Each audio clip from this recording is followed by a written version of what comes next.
Peace and Black Power. Welcome to another edition of BABATV. Every time fire. It's been very long since Blue Pill. It's my absolute pleasure to have Blue Pill.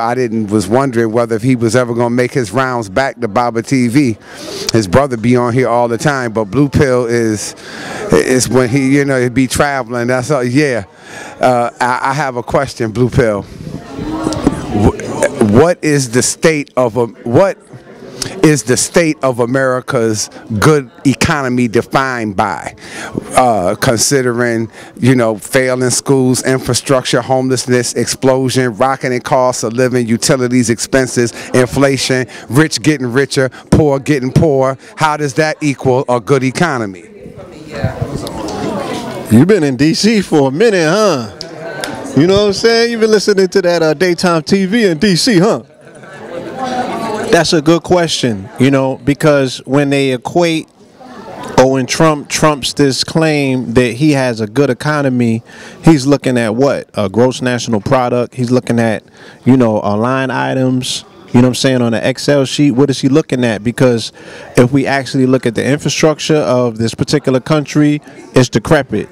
If we look at what's going on within the infrastructure of this country, as you just so brilliantly laid out in terms of, what's going on in these neighborhoods, what's going on in these schools, what's going on in these hospitals.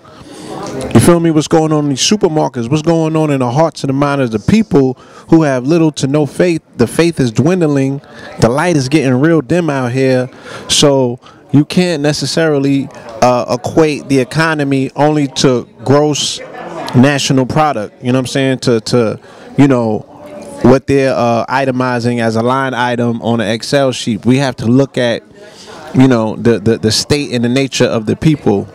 Because first and foremost, if they say the power is in the people, then we also need to understand, like my man 19 Keys said, he said, look, the most valuable thing is not time, it's people.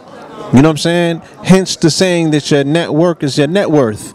So if the most valuable thing is not time, but actually people, then the state and the condition of the people always are going to equate to the state and the nature of the economy. You know what I mean? If we look at the state and the nature of the people, it's broken. If we look at the state and the nature of the people, it's lacking. If we look at the state and the nature of the people, it's not necessarily something that's in abundance, you know what I'm saying? But it's something that needs life breathed back into it. So the country is actually doing very bad. The economy is very poor. You feel me? And also when we look at his claims that the economy is strong, if we're just looking from a financial standpoint, we understand that there is a astronomical real estate boom that's coming. You know what I'm saying? Or a bust, should I say. Not necessarily a boom, but it's about to bottom out in a way in which we've never seen. So a lot of what they claim to be a healthy economy is built on a house of cards. And when that particular house of cards comes crashing down, what are we going to do? That's what we need to be concentrating on. We need to be figuring out as a people who have one another as resource, because the resource and the power is in the people. How can we survive this economic downturn this on the horizon? You feel me? Well, at that point, what will it take for melanated people to come together and unify on these principles? Beautiful. I got another question. How important is control of your own food with dangers like GMOs, toxic conventional agriculture, and processed foods rapidly becoming the only options? How can you eat to live? That's an excellent question. And not only is it becoming an issue, but it's an issue that's criminalized. So even if I want to put seeds in my backyard that's non-GMO, that's organic, you know what I'm saying? They're telling me that not only can I not do that, but I could be prosecuted. They have all sorts of legislation passed that the neighbor can tell on me. I've met many farmers who said that Monsanto has a hit squad. You know what I'm saying? They got people that are coming out and surveying and saying, look, you're not growing with with our seeds, you know what I'm saying, and they're telling on them, and they're coming and they're confiscating. How you going to confiscate produce? So I just got back from the Virgin Islands. I got back from some place where it's hurricane ravaged. They're still recovering from the hurricane, and inflation is at an all-time high. So I just came back from somewhere where peanut butter is $10, where bread is $8, where milk is $8, where 6 tomatoes cost $11. You feel me? Where cereal was $20. I just came back from somewhere where I experienced what inflation in this country will look like post-disaster. You dig what I'm saying? So it's not only an imperative nature for our own sustainability just based on health, but just for the people that want to survive. You know what I mean?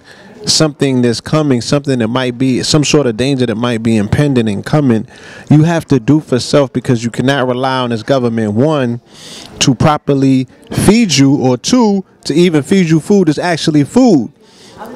So all of these videos that I'm seeing with food coming out of China, where they got plastic cabbage, they got plastic lettuce, they got plastic rice, they got plastic fish, you know what I'm saying? Like, there's not too many things that I have not seen coming from China that has not been plastic. So in the case of a disaster where they're floating produce to the people at a low budgeted price, where you go into what's the shit called first? What's it called? Dollar Tree? When you buying your food from Dollar Tree, you know what I'm saying? And then, I mean, of course, it's going to be situated where, you know, because of EBT and the government assistance and things of that nature, the only way that you're going to be able to buy certain produce is going to be from said retailers, and those retailers are going to have the most inferior food possible, because capitalism is never going to not be capitalism. So the creed of capitalism is always buy low and sell high, right? And the lowest thing that you can buy, obviously, is the most inferior product. And the most inferior product is always redline for our communities. And this is what they're doing outside of disaster. So imagine if disaster hits, what sort of inferior quality food that you're getting. You dig what I'm saying? So, I mean, there's so many other things that are going into this outside of the food. You know, the fear factor, the stress factor, the fact that, you know, every time that people see Donald Trump on their TV, they are, whether they know it or not, they're triggering their stress. And the body can't grow and be stressed at the same time. It's either one or the other. So just the presence of this particular presidency is making this country that much more sicker. And then the food on top of that is not adding, you know what I'm saying, it's not helping. It's worsening the situation. So we're looking at a fallout that's going to have implications 4, 5, 6, 7, 8, 9 years from now. You dig what I'm saying? Chicken nuggets is they got 20 of them shits for $1. Like, for real, like, what do you think is in them chicken nuggets if they got 20 of them shits for $1? Or however much that they are, you know, throwing these foods to people, and the people is gobbling it up. So it's these babies that we're looking at that are going to become incubators for time bombs. They're going to be ticking time bombs. You know, we already see the fact that their parents is ravished. I'm hearing stories of people getting cancers in their 30s. People that I went to school with are having funerals right now. You know what I mean? This is real story, and children are being born with cancer. You know, and 5G hasn't even kicked in yet. You know what I'm saying? We still haven't seen what the ramifications of these phones and these tablets has done. You dig what I'm saying? So we're looking at a crisis unlike anything that we have seen. That's why healthcare is such an issue for this government. That's why that's the first thing that they always get in the administration to start wrestling with, because they're looking at 20, 30, 40 years from now how to pilfer and milk off the people, because this country is run off of propping up cadavers, not healing nobody. It's the death industry. You know what I'm saying? So we're going to keep you ticking just long enough that we could drain all of your resources and your funds, and then boom. You know what I'm saying? We're going to close the casket and then try to get money from you from your death, from the grave. Case in point, a friend of mine, son was killed in Atlanta 3 weeks ago, right? And the young man didn't even make it to the hospital. You know what I'm saying? He got Swiss cheese by 5 assault weapons. You know what I'm saying?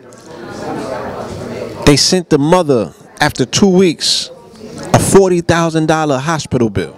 But I'll do it for 15 because adults. Wasn't no surgery done on this child. The child was dead on arrival. You know what I'm saying? They sent the mother $40,000 hospital bill.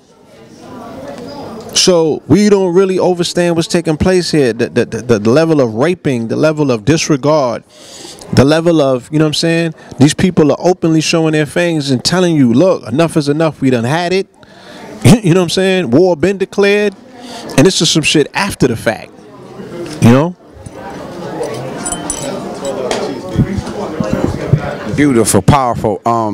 Last question, Blue Pill. What is a real modern day revolutionary, and how can one become one? A modern day revolutionary is a paradigm shifter, you know, because the people, you know, ignorance is $1 trillion industry. You dig what I'm saying? So the more that I'm traveling, I'm not necessarily seeing people that are not physically fit for the fight. I'm seeing people that are mentally unfit for the fight. You dig what I'm saying?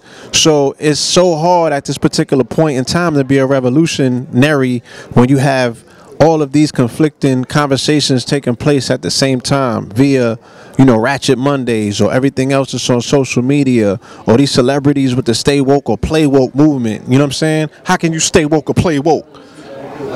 That's like faking it until you make it. We haven't done away with that. We're bringing that shit into quote unquote consciousness, into this whole aspect of having a revolutionary spirit to put on and do for your people at a point in time when information is so accessible that you're going to stay woke or play woke.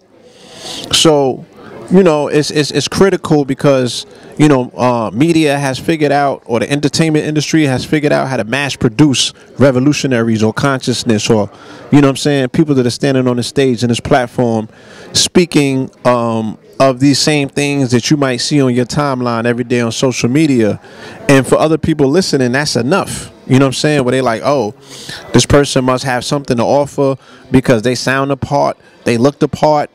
You dig what I'm saying? But what is actually being done in real time? So we need to identify the things that are most debilitating to our people and figure out what conversation or what approach that certain individuals in the community are bringing to reverse that. And those are the revolutionaries of your day and time. You know what I'm saying? Somebody that's showing you how to plant organic food in real time is revolutionary. Somebody that's showing you, you know, healing work through breathing, you know what I'm saying, dealing with the trauma, the shit that's debilitating our people in real time, that's revolutionary. Somebody that's showing you home banking like our brother Derek Grace, that's revolutionary in this time. You feel me? Anything that's going to take you off the titty of the matrix in real time, and that's the shit that's going to be sending you to the voting booths in this particular time, to me, that's revolutionary. You know what I mean? So for someone who wants to participate with that level of shifting paradigms, they have to identify directly what area they want to focus on and attack and say, look, this is where I see is a roadblock to my people actually getting free or gaining a sense of liberation. And this is how I want to put my energy, time, and focus into helping, you know what I'm saying, move these particular roadblocks out the way so the floodgates can open. Powerful. Thank you so very much, brother, for that powerful insight. And it's good to see you, Blue Pill. I'm glad to see you. It's been a while. And yes, sir. And with that being said, peace and black power. Every time.